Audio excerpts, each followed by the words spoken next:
Enfin, à la démarche, comment mener une leçon de phonétique articulatoire.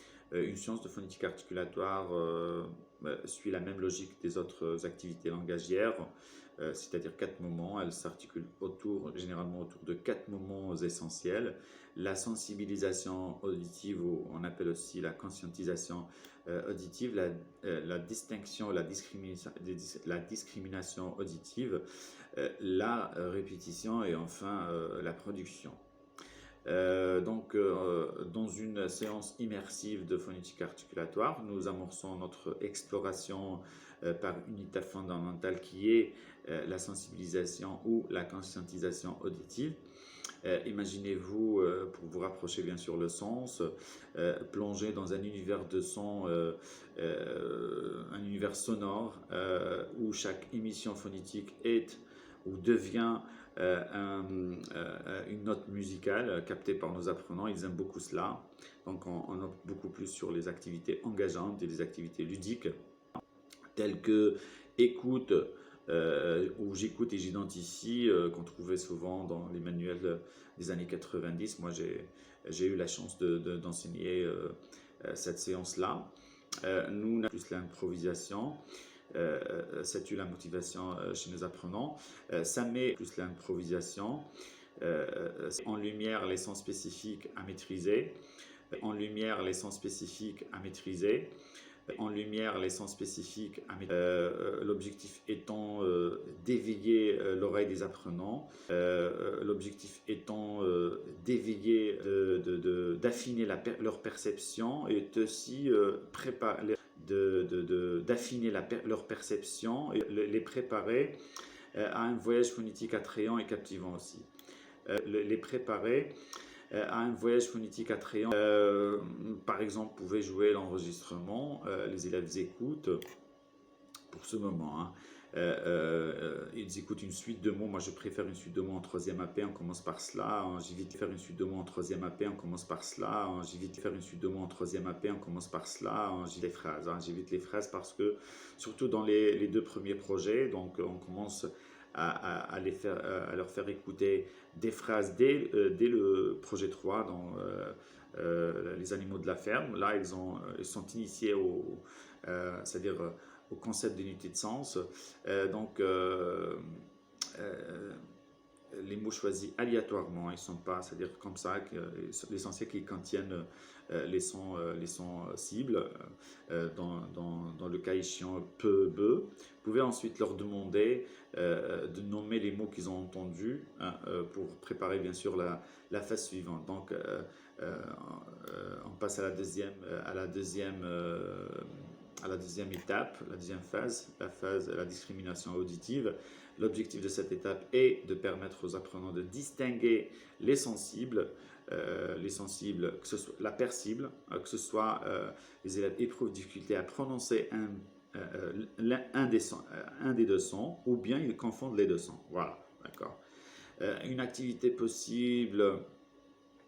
Laissez-moi vous proposer. Voilà, une activité possible est de présenter, de leur présenter des paires de mots en opposition, on appelle ça les paires minimales, à l'oral, toujours à l'oral, pas d'écriture, ne portez pas les mots au tableau, donc ils écoutent, les enfants écoutent. Donc les élèves, ils répètent chaque paire et indiquent le son différent. Par exemple, vous pouvez leur dire, comme consigne, répétez après moi les enfants, les paires pas, bas, par exemple dans le cas échéant, puis, bruit, poule, boule, planche, blanche, quoi d'autre, pâle, balle, boire, boire, quoi d'autre, prune, brune. Donc vous pouvez trouver d'autres paires. Et vous leur demandez d'identifier le son qui change à chaque fois. Là, les enfants vont discriminer eux-mêmes le son qui change. Les élèves doivent répéter les mots tout d'abord, répéter les paires. Par exemple, ils répètent poule, boule, et vous leur demandez à chaque fois quel est le son qui change. Voilà. Donc, on passe à la 3e phase qui est la répétition. L'objectif de cette étape est et de permettre aux apprenants de pratiquer la prononciation des sensibles pour que ça soit ancré dans leur esprit, dans leur cerveau. Une activité possible est de fournir une liste toujours, hein, une liste de mots, euh, parfois de phrases, hein, pour que les élèves répètent, c'est-à-dire les mots dans les phrases, hein, en mettant l'accent sur la prononciation correcte des sensibles. Vous pouvez utiliser des phrases, comme je viens de le dire, des phrases courtes, hein, de préférence. Hein. Des cantines pour leur faciliter la répétition. Des cantines, hein, elles sont très intéressantes. Des phrases de tous les jours aussi, hein, des phrases de communication classiale que vous utilisez, vous employez souvent dans vos classes avec vos apprenants. Je vais vous proposer une phrase. Vous leur dites, répétez les enfants ces phrases, le petit chien mange du pain. Les élèves répètent, le petit chien mange du pain. Et puis, la balle bleue est sur la table. Donc là, ils vont articuler, c'est-à-dire ils vont répéter les mots en articulant le son cible à part. C'est-à-dire il n'est pas en opposition avec l'autre son. Les élèves donc doivent répéter, hein, incessamment, répéter les phrases à voix haute en faisant attention à prononcer correctement les sons peu, be, et vous veillez sur leur prononciation bien sûr. Et on arrive à la production. L'objectif de cette étape est de permettre aux apprenants de produire les sensibles de manière autonome maintenant. Donc c'est un travail individuel, c'est la reformulation individuelle. Donc une activité possible est de demander aux élèves de créer leurs propres énoncés, leurs propres mots. Hein. Si on parle des énoncés, c'est leurs propres mots, si on parle de mots, en utilisant les mots appris. Hein. En veillant à incorporer les sensibles correctement, encourager la créativité et la communication entre vos apprenants. Par exemple, vous pouvez dire écrivez. Là, on peut utiliser le tableau, hein, ou les ardoises aussi. C'est parce que c'est le moment de production, c'est le moment aussi d'évaluation, d'auto-évaluation. Donc, je leur demande d'écrire des phrases avec des mots que je choisis moi-même, avec les deux sons. Ils lisent ensuite les phrases à voix haute pour que leurs camarades l'entendent. Je peux encourager je peux corriger la correction, l'intercorrection élève-élève.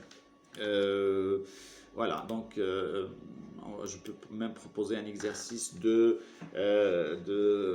phonographie, hein, c'est-à-dire de dictée pour s'assurer que les apprenants ne confondent plus ces sons. Voilà. Donc, je vous encourage à utiliser une variété d'activités. Il y en a d'autres. Hein. J'ai confiance en votre créativité.